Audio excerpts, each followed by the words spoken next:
তো এখন যে কামিং ইলেকশন আসতেছে 26শে অক্টোবরে, এই ইলেকশনে আমি কন্টেস্ট করব না। বেসড অন দ্যাট ইলেকশন, এখানে কিছু লোকজনের রিকোয়ারমেন্ট ছিল, ডিমান্ড ছিল যেন ইলেকশনটা পিছায়। তো অ্যাকর্ডিং টু দ্যাট রিকোয়েস্ট আমরা ফিফার কাছে চিঠি দিয়েছিলাম। এই কপিটা আপনাদেরকে দিয়ে দিবে। চিঠির উত্তর দিয়ে দিয়েছে যে ইলেকশন কোনোভাবে একদিনও পিছানো যাবে না, এটা ফিফা ইনস্ট্রাকশন দিয়ে দিয়েছে।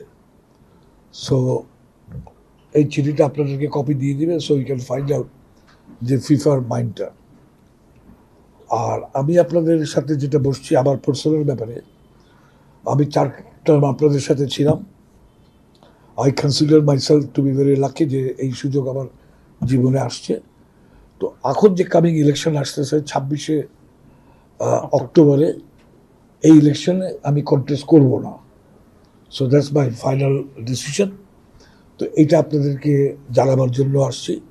আর আপনাদের সবাইকে আমি ধন্যবাদ জানাই যে আমার সাথে এই 16 বছর কাজ করার জন্য। এতে অনেক আন্ডারস্ট্যান্ডিং, মিসআন্ডারস্ট্যান্ডিং হয়েছে, এটা হইতেই পারে।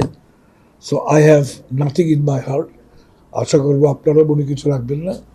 So thank you very much for your support and your let's hope যে বাংলাদেশ ফুটবল ফেডারেশনের যারা আরও উন্নতি হয়, বাংলাদেশ ফুটবল ফেডারেশন যেন এই ফিউচারে খুব ভালোভাবে থাকে এবং ফুটবল যেন ভালোভাবে থাকে।